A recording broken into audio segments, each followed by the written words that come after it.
Herskovits' interview in English in New York City. Interviewer is Deborah Lewin. Date. The date is April 4th, 1995. As we mentioned before about how much personal anti-Semitism did I go through. Well, back to my so-called hometown, there was some little anti-Semitism, like they call Jew boy.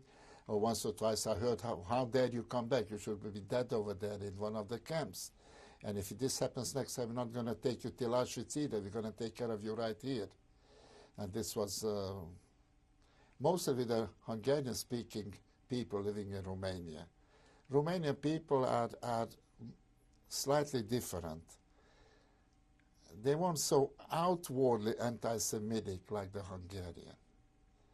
Especially the young people, they thought that now the world is free for them. And it was.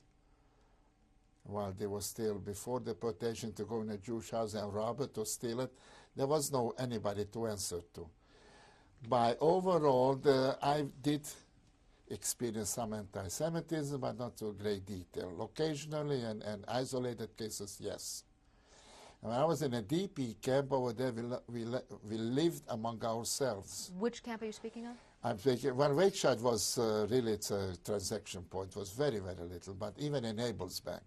Abelsberg was a beautiful, well-built army base, and they gave it to us. I guess the city or the Austrian government gave it to us, or it was requisited, I don't know. We lived in very good houses, in normal rooms. When did you arrive there? I arrived there, I would say about, give or take a day, end of August or very early September. In what year? In 1947. And I was there and then went over to Abelsberg. Abelsberg was, the Wakeside was a really transient camp with the wooden barracks and this dilapidated things. People were not meant to stay there more than 2-3 days, and the next transport comes a day.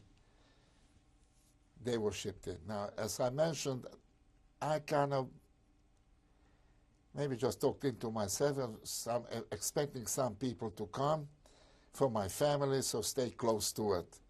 That's why I wanted to stay there for a while, and I stayed in Abelsberg for a year and 3/4, or together with Wakeside and Abelsberg for 2 years. Over there, I worked. The ORT has schools there. What does that stand for? Organization, Rehabilitation, Training. There's people, like most of us who were school kids, didn't have a trade, so they had teachers, Jewish people themselves, elderly, who were electrician, carpenter, chauffeurs, drivers, etc., etc., etc.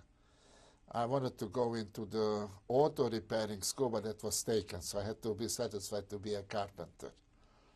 And I worked there. I even made a nice little chair of the carpenter, which was exhibited when we took us our exams. And worked there, and then I went into work in a kitchen. With the kitchen for the camp, which people ate there. In a camp, they had two kind of a setup. You can have your own household, where you get certain food from the central distribution point, or they take it for you and you eat there. Being a single man, I didn't go into much cooking, or I didn't have the facilities for it anyway. So I go into the kitchen, but I worked there. And working there, of course, I had my food, 2 meals a day, no breakfast, but that we arranged to have that. And aside from that, we had a soccer team for the camp, and I played on it. For that, we got one care package like every other month, which was a tremendous thing. And who was from whom was the care package? From Hayas, the camp commander, which was held by the Hayas, the American Hayas sent over, and we got it from them. life over there, as you can call it normal, was normal. We didn't have to be afraid that some people come us to beat us because we are Jews. Among us, each other, if we fought, that's a different reason. And we lived there, we had friends. There weren't even marriages there. Boys met girls, and they had weddings and established a family. Although I never remember anybody having a baby there, but they get married. I had an uncle of mine, may he rest in peace, who lived in New York, as I mentioned before. He found me, and while I was in Ebensee, he sent me papers to come to the United States. In Ebensee? Abelsberg. Ebensee was a concentration camp, Abelsberg. In the meantime, in 1948, the Israel state was established, and they were looking for volunteers to go and fight. Well, I was chicken. I didn't go to fight. I wanted to come to this country, but mostly, I know I don't have anybody there. I didn't have anybody with me. Here I had some family, and I longed the feeling to be with some family. My father, mother, may God avenge their innocent blood, were gone. My brother was gone. Sister, hopefully, but I didn't know really. So I subscribed, besides my uncle's papers, I subscribed to the people who are waiting to come to the United States. By the way, I have to mention this. My uncle sent papers to me already back to the old country before the deportation, but this wasn't acknowledged. They didn't accept it, and that was in my pocket of my suit that I distrobed it in Auschwitz. For your whole family papers? No, just for me. And that's my father's brother. See, my father came to this country, and he brought over a cousin. This cousin brought over this uncle, he's my father's brother. And somehow they had a little respect for my father. He was like the one who's first one steps into the snow to make the way. My father, for various reasons, went back, being here 4.5 years, 6 months before becoming a citizen. And he went back to the old country. But my uncle, when I was in the EP camp, sent me again papers. Unknowing this to me, which came a little later, I subscribed to a group to come to the United States, which had to be subscribed to. And then various examinations and tests and ability tests and language tests and logical tests and all the tests that we had to go through, some of it at the preliminary level with the camp people who were appointed by the highest, and later on we had to go on to about 20 kilometers away from our camp in Abelsberg. There was a place called Essen where the American headquarters was, so then we had to be interviewed by American, I guess, American people. They were officers of various departments, CID and CIC and so on. And of course we didn't speak English. We had interpreter there. And I remember one day I was with another gentleman, an officer, and he was marveling that I spoke French, and he spoke French. Of course, the two of us couldn't read a French book together. But at the time being, we spoke French. Oh boy, he like his own brother. And the girl came in for translation. He said to us, I don't need you today. I have somebody I can talk with. And this went on, and I was, some people were rejected for various reasons. Tuberculosis, very illiterate, although I don't know why, but so we know this, a couple of them. Now one fellow who was found out, interestingly enough, he found it a very hot communist, and they rejected him.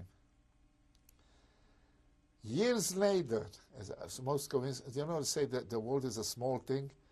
Years later, I met him in Paris when I took a trip. I came in 49. My first trip was in 59, 10 years later. And I met him. He said to them, what happened to you? Why did you come to the United States? Oh, they won't let me in because I'm a Zionist. Because he's a Zionist, they won't let him in. Of course, they didn't say anything about being a communist. And they won't let him in. After I passed these various tests, and then I got my uncle's papers, which, technically speaking, practically speaking, was already passé, because I already had mine. I was accepted, and I was told and given a date, and this date I should be ready, where I'll be taken from Abelsberg, which is next to Linz, to Salzburg, which is the next central point. And after staying in Salzburg a day or two, I believe, they shipped us all the way up to Bremenhaven, which was the port city of Germany. We spent about 4 days over there. Again, we had to wait. It's an interesting story here. We had to wait for the next group to get together. The next group together, they call my name. Now, there's a Jewish law. If you're on the high seas, you're allowed to ride with a ship, but you're not allowed to go on a ship. That's against the Jewish law. And this is Saturday on Shabbat, and I had to go on a ship. I said, I'm sorry, I'm not going. So this fellow who was interviewing, himself Jewish, but obviously not religious or observant, said, you know how long you have to wait? I said, how long you wait? Eventually, you people are going to get me out of here. So how much can I wait? And there were another couple and a daughter, who later I met and became very good friends. They didn't go either. I didn't know them. This was on a Friday for a Shabbat embarking. 4 days later, on a Wednesday, we became a family. They need a family of 4. So the 3 of them and I became a family. So 4 days later, we went on a boat and he got here. Now, the name of the boat was General Stuart Heinzelmann. It seems there was a German and Austrian, but fought on American side. American boat. And it brought us about 800 DPs, displaced persons. Along with us were the whole contingent of American soldiers who were shipped back from their duty, finished over there. But we didn't meet. They were isolated from us, we from them. And this damn trip took us 10 days. And the first 24 hours, I felt I'm going to jump in the... No, first one was fine. We were in the English Channel. The second day, I want to jump in the sea. I'm not going to survive this. I got seasick. And I was so seasick that 25 hours of the 24-hour days I spent in bed. That subsided about the third or fourth day and became human again. And I went on the deck, soaking a little sun. Everyone was given a job to do. So I had to dish out food. I had to dish out the bread and the orange. I never forget that. And I took an orange after 3 days, not eating anything. It was probably the best orange I ever ate. I was hungry, but the juice of the orange was terrific. For 10 days, we were rocking. Later on, the sea calmed down, and the sailing wasn't bad at all. They showed us some kind of movies. That's the first time I heard of Babe Ruth. They showed us a movie about Babe Ruth. And some other movies, I don't remember that. When I got here, my cousin was impressed. I knew about Babe Ruth, which came later. And for 10 days, we got here. It was a very pleasant ride. And we got here on Saturday night, August the 13th. That is in Bedloes Island. We saw the Statue of Liberty. And everybody started crying. We made it. The Statue of Liberty is a worldwide thing, and we started to cry. But it won't let us off, because it seems that the people who worked in these various departments, it was late Saturday night, dark. August is late at their name, but this was pitch dark. They went home already. So I said, these poor Slavs are there. Let them stay overnight. Nothing will hurt them. It's true. So it was a makeshift party, singing and dancing and everything. And that's the time I went down to sit on my bunk and I really started to cry for my father and brother. That's when I really missed them. Here I am, I made it, and I'm free, And where are they?